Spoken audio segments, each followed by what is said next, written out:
قرآن قرآن قرآن آسان درس قرآن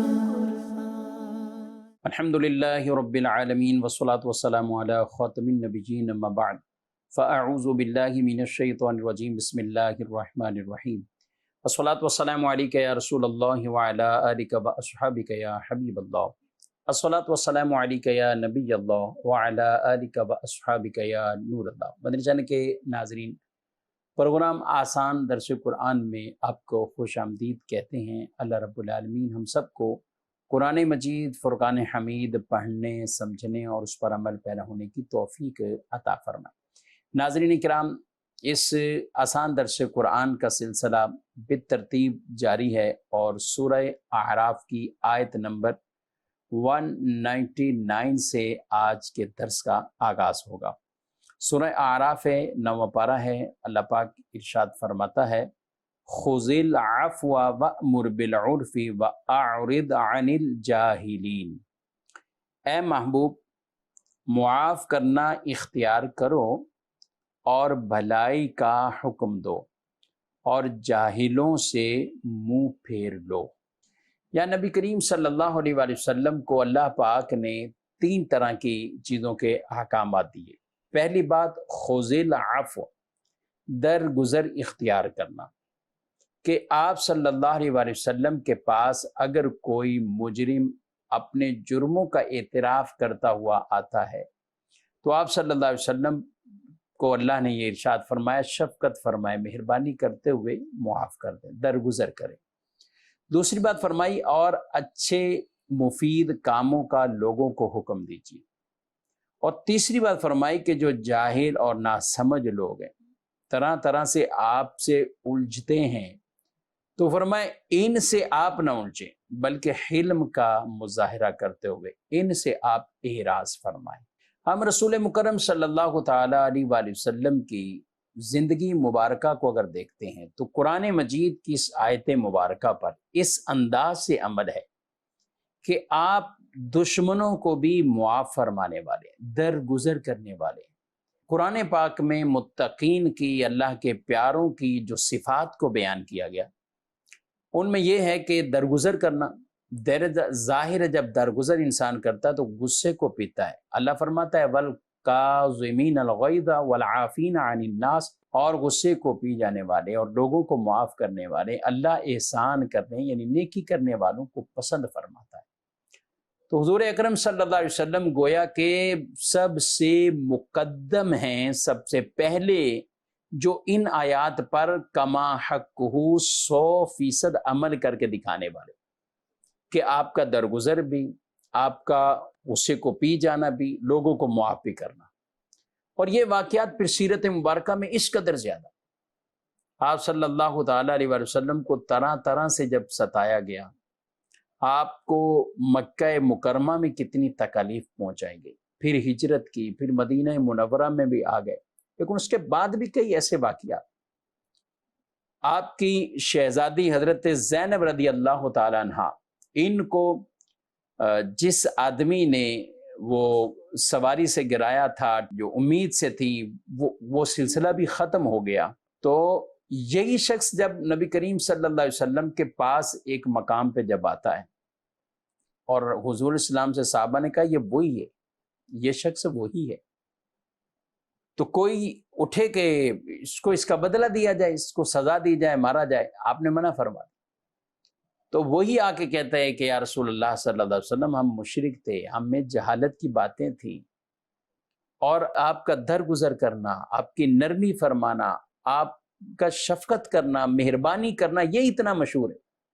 میں نے چاہا میں بھاگ نکلوں اور میں عجم کے کسی ملکوں میں چلا جاؤں، لیکن مجھے آپ کی نرمی یاد آ گئی، مجھے آپ کا پیار اور شفقت اور مہربانیاں یاد آ گئی، تو میں آپ کی بارگاہ میں آؤں، میں اعتراف بھی کرتا ہوں، آپ ہمیں معاف فرمائیں۔ تو نبی علیہ السلام نے فرمایا اللہ نے احسان کیا ہے جو تمہیں ہدایت عطا فرما دی اور یہ ایمان کی دولت عطا فرمائی۔ یہ صرف ایک واقعہ نہیں، حضرت اکرمہ رضی اللہ تعالیٰ عنہ بعد میں مسلمان ہیں اور ابو جہل کے تو بیٹے ہیں۔ اور صحابی رسول بنے، لیکن ابو جہل کی، اور جب یہ بھی ایمان نہیں لائے ہوتے تو کتنے واقعات مشہور ہیں۔ حضرت امیر حمزہ رضی اللہ عنہ کو شہید کرنے والے حضرت وحشی رضی اللہ عنہ، لیکن جب وہ بھی آئے عذر لے کر معذرت، تو آپ نے انہیں بھی معاف فرما دی۔ اور اس طرح کے کئی واقعات، اور سب سے بڑی مثال آپ کے درگزر کرنے کی کہ جب فتح مکہ ہوا تو مشرکین اور وہ سارے قریش والے وہ کھڑے ہیں، تو آپ صلی اللہ علیہ وسلم نے فرمایا اب تم کیا امید رکھتے ہو مجھ سے؟ تو وہ کیا کہنے لگے؟ اخن کریم، آپ تو کرم کرنے والے بھائی، اور ایسوں کئی کرم کرنے والوں کے ہی بیٹے ہیں، آپ سے کرم کی التجا ہے، آپ سے رحمت کی التجا ہے۔ حضور اسلام نے لا تثریب علیکم اليوم، کہ جیسے حضرت یوسف علیہ السلام نے اپنے بھائیوں کو معاف کر دیا، تو اللہ کے نبی صلی اللہ علیہ وسلم نے یہاں پر بھی ان قریش کو معاف فرما دیا۔ تو معاف اور درگزر کرنا یہ نبی کریم صلی اللہ علیہ وسلم کا مبارک وصف ہے، اور اللہ پاک نے آپ کو اس کا حکم دیا، اور آپ کے ذریعے تمام امتیوں کو یہ حکم ملا کہ ہم بھی اپنے اندر یہ وصف خوبصورت پیدا کریں۔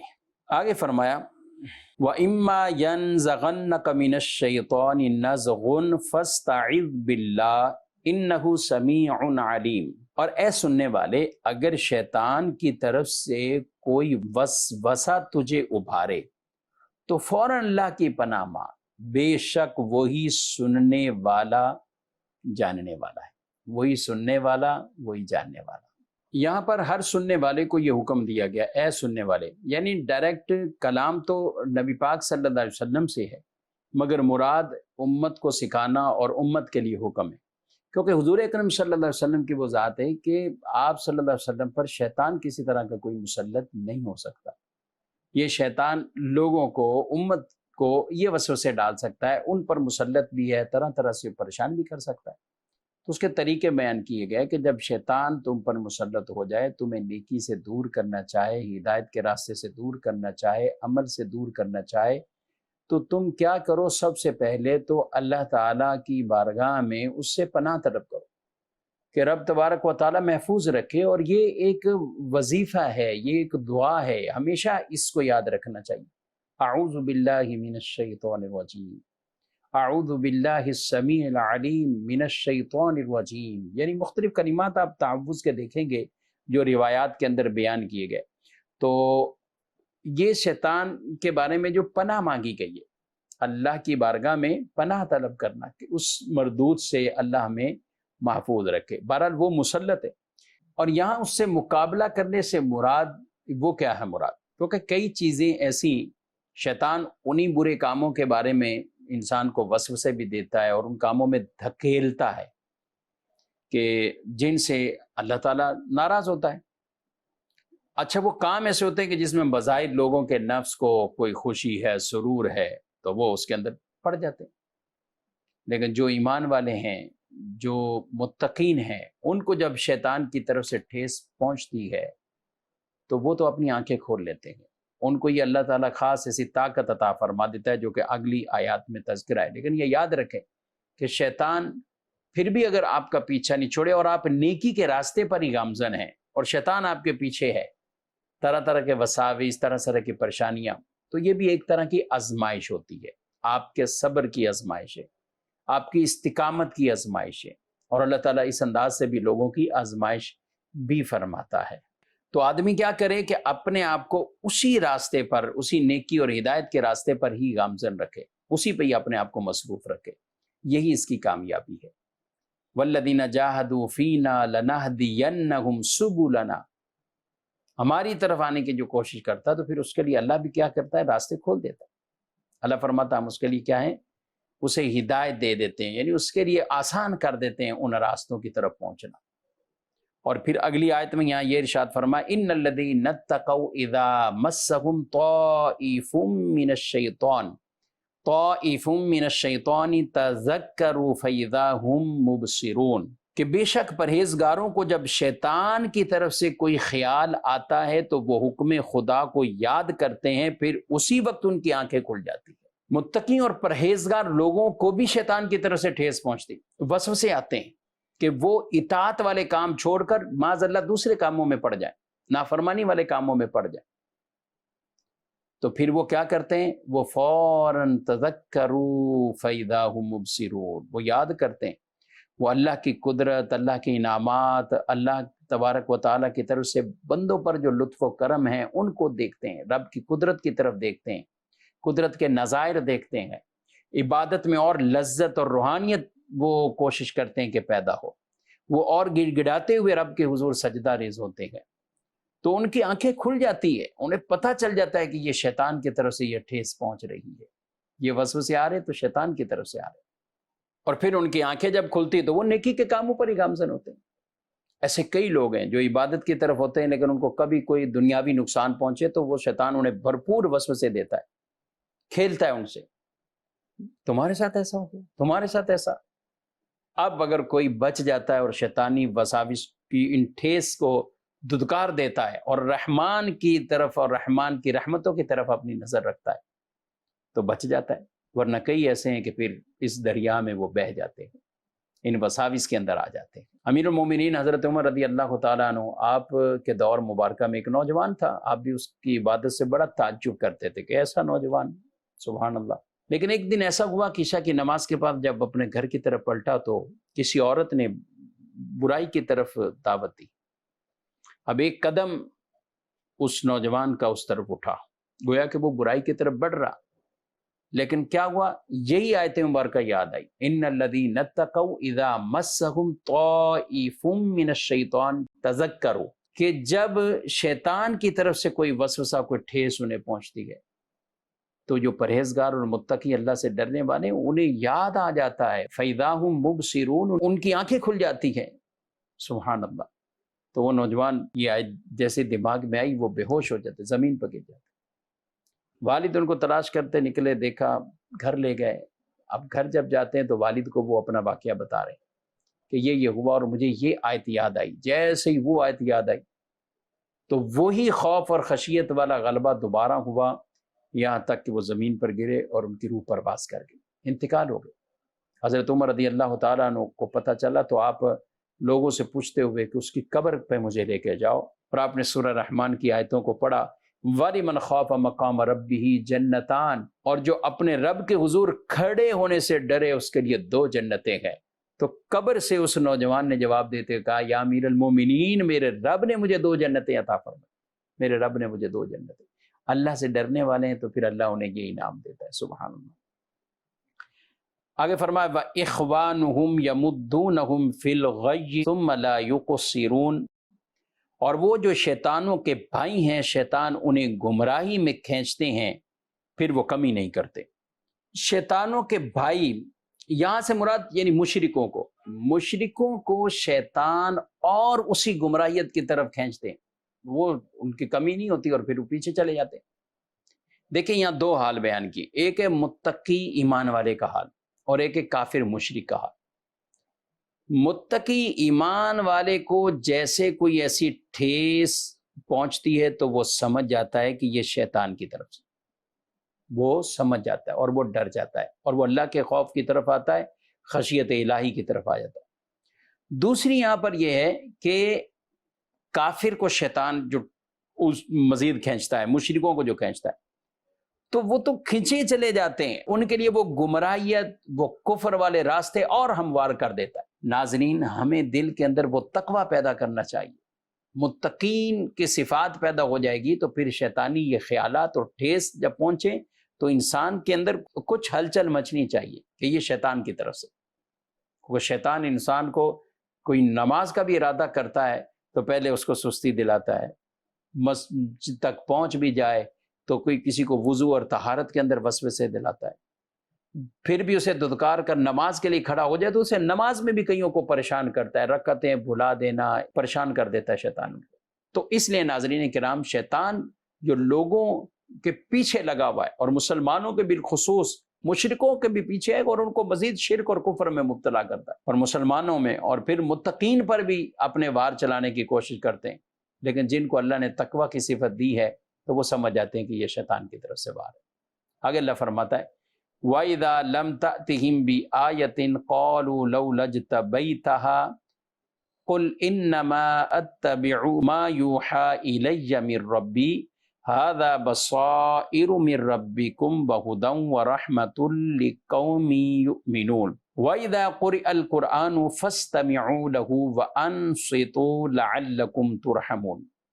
اے حبیب، جب تم ان کے پاس نشانی نہیں لاتے تو کہتے ہیں کہ تم نے خود ہی کیوں نہ بنا لی؟ تم فرماؤ میں تو اسی کی پیروی کرتا ہوں جو میری طرف میرے رب کی طرف سے وحی بھیجی جاتی ہے۔ یہ تمہارے رب کی طرف سے آنکھیں کھول دینے والے دلائل ہیں اور مسلمانوں کے لیے ہدایت اور رحمت ہے۔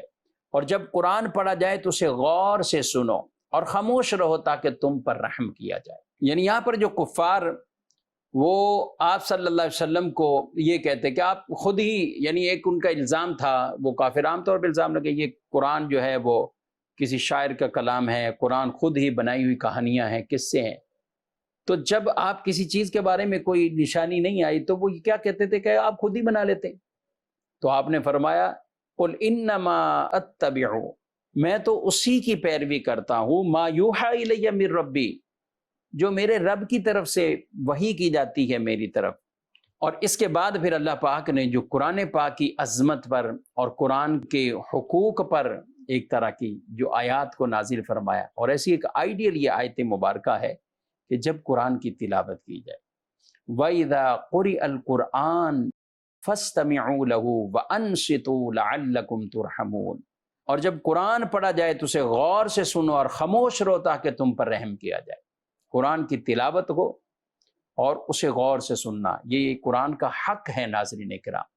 اس محفل، اس مجلس جس میں جو بھی شرکت کے لیے آئے ہیں و جمع ہیں، ان تمام کو سننا لازمی ہے، کیونکہ وہ آئی جمع ہی سننے کے لیے ہے۔ اور قرآن کو اسی طرح ہی پڑھا جائے، اور ایسی جگہ پر نہ پڑھا جائے جہاں لوگ اپنے کام کاج میں مشغول ہیں اور ہم قرآن کی بلند آواز سے تلاوت کرنے لگ جائے، نہیں، وہاں پڑھا جائے جہاں لوگوں کو سننے کی بھی توفیق مل جائے۔ اب یہ قرآن پاک کا ایک واضح یہ حکم ہے، اور یہ یاد رکھیں اسی سے فقہ حنفی میں بطور خاص جو یہ مسئلہ بیان کیا کہ امام کے پیچھے کسی کی قرات نہیں، امام کے پیچھے کسی کی قرات نہیں۔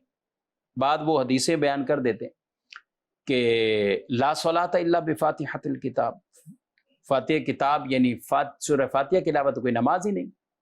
تو یہ جو فرمایا سورہ فاتحہ کے علاوہ نماز نہیں، یعنی کوئی بھی نماز ایسی نہیں جس میں سورہ فاتحہ کی تلاوت نہ کی جائے۔ اب امام کے پیچھے تو امام نے تو تلاوت کی ہے، تو امام کا پڑھنا وہ مقتدی کا پڑھنا ہے۔ اس لیے رسول اللہ صلی اللہ علیہ وسلم کی حدیث پاک ہے، ترمذی شریف کے اندر یہ باقاعدہ موجود ہے کہ جس کی ایک رکعت بھی بغیر سورہ فاتحہ کے پڑھی اس کی نماز نہ ہوئی مگر یہ کہ وہ امام کے پیچھے۔ اور ایک اور روایت میں ابن ماجہ شریف کی حدیث پاک ہے جس میں رسول اللہ صلی اللہ علیہ وسلم نے فرمایا کہ امام تو اس لیے ہوتا ہے کہ اس کی پیروی کی جائے، اقتداء کی جائے۔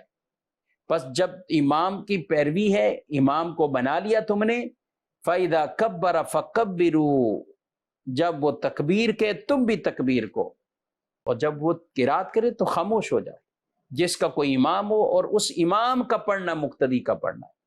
تو اس لیے ہم کہتے ہیں نماز خواہ جہری ہو سری ہو، بلکہ سری میں بھی رسول اللہ صلی اللہ علیہ وسلم نے لوگوں سے پوچھا کہ میرے ساتھ قرات میں کون جھگڑا کر رہا تھا، یعنی وہ نماز کے اندر ہی چونکہ وہ قرات کوئی پیچھے کر رہا تھا، تو آپ صلی اللہ علیہ وسلم نے اس سے منع فرمایا کہ کون پیچھے یہ پڑھنا شروع ہو گیا۔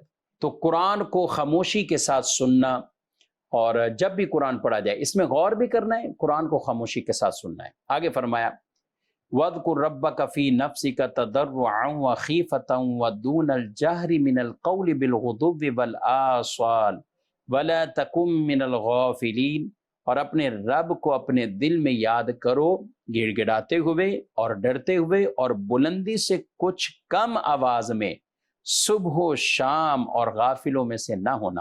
یہ جو حکم مبارکہ ہے یہ نبی پاک علیہ السلام کو اور تمام امت کو اور تمام مکلفین کو یہ حکم ہے، یہ عام ہے۔ اور رب تبارک و تعالیٰ کا ذکر، تسبیح، تحلیل، اس کا ہمیں حکم دیا گیا۔ اچھا صبح و شام کا بھی کہا گیا۔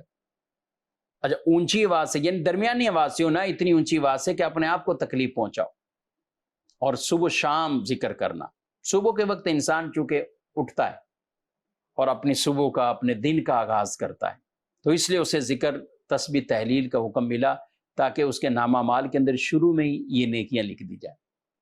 شام میں عموماً لوگ کام کاج سے سب چیزوں سے ہو کر پھر رات کو سو جاتے ہیں، تو رات کا سونا یہ ایک نیند وہ ایک موت کی طرح ہے، تو یوں بھی حکم دیا گیا کہ رات کو بھی وہ اللہ کا ذکر کریں۔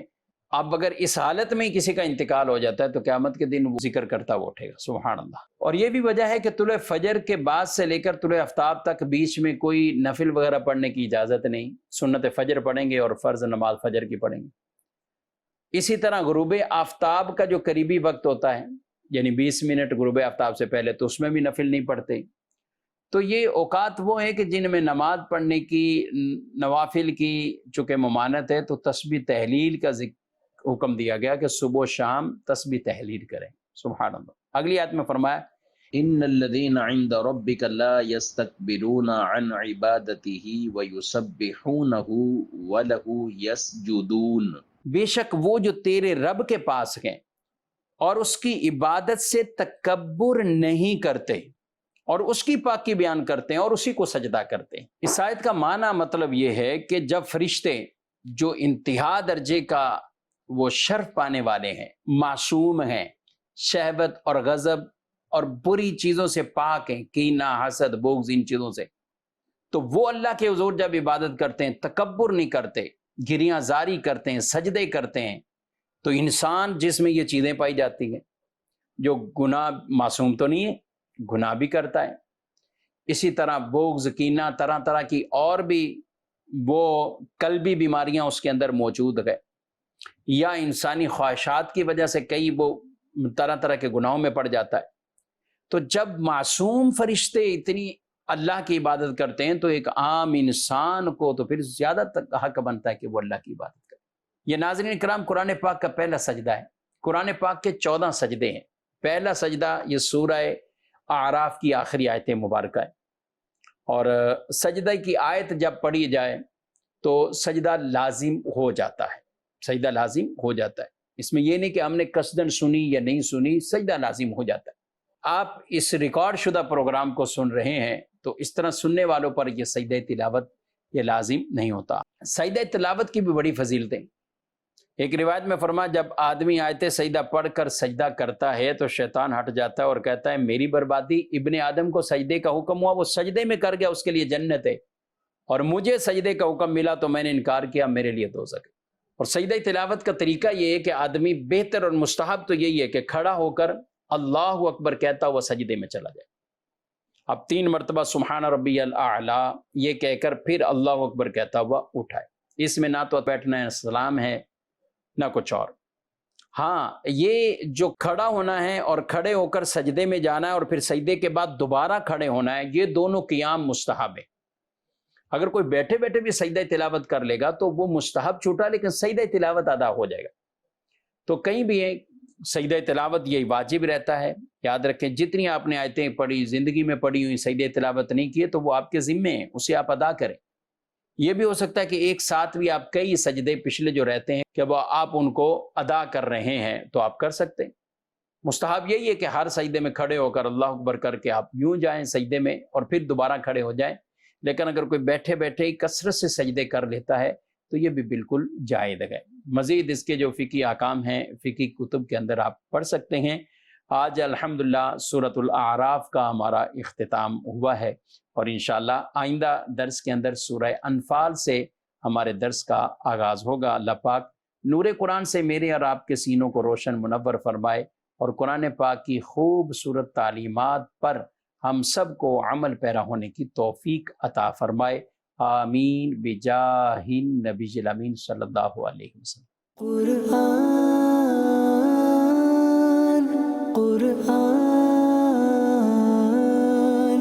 قرآن